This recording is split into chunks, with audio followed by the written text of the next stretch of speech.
I think there's no words that can tell you the real emotions and how close you really can get and become part of the elephant herd. It's magic.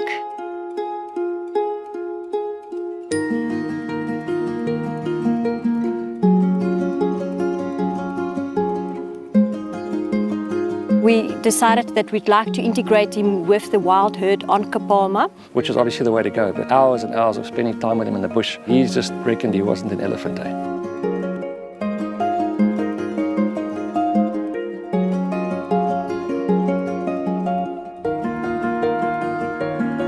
They came and they travelled down with their groomsmen. The grooms were there the whole time, to calm them. It was just amazing to experience that bond between them.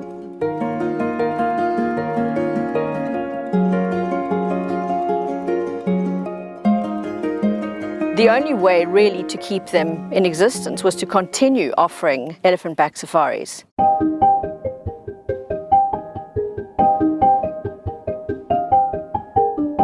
Camp Jabulani has been heavily criticised in the media because they've offered elephant-back safaris. The general public do not know how the elephants at Camp Jabulani have been trained and looked after. These elephants are out in the natural game reserve browsing probably a good 70% of the day. What our beliefs are in conservation, you need to step out and also be a leader for other elephant-back safaris to really look at operations. Lundi, how are you? Lundi, are you ready to go out? The grooms really have amazing skills with the elephants. And you could just tell that these elephants accept these grooms as if they were part of the herd.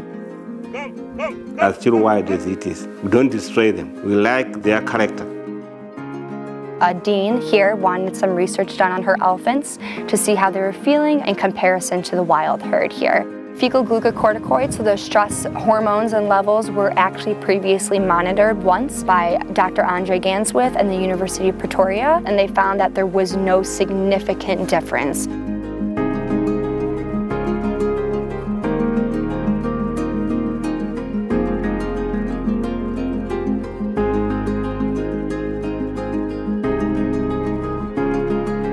They're probably the most difficult animal that I know of anyway to actually rear. There's not one particular formula that you can say this one works definitely for elephants. We've done a lot of research and investment now to get a supplement that's very close to the natural milk of an elephant cow. To give you an example about what Chow would cost, his milk is 1,800 Rand a day. And this is where we have to think of very clever ways to support this program. You take on a responsibility of 60 years. And I think that's the reason why I'm looking at putting something into place that if I'm not there one day, that it can continue.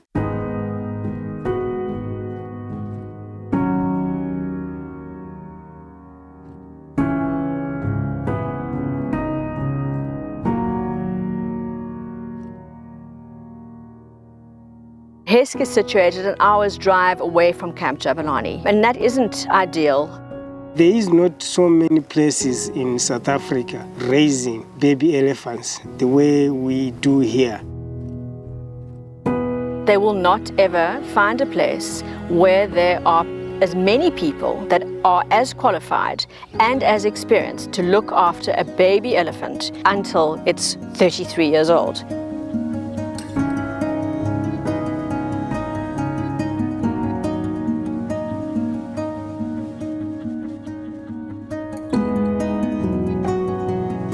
We are appealing to the world to help save as many elephants as we possibly can. I just think if people could come here and really see what this place is about and the story behind how it grew and how these animals were orphaned and how they're living in these great environments now, I think it would just change a lot of people's minds. It's very good place for the animal to stay. Hey. All right. Come.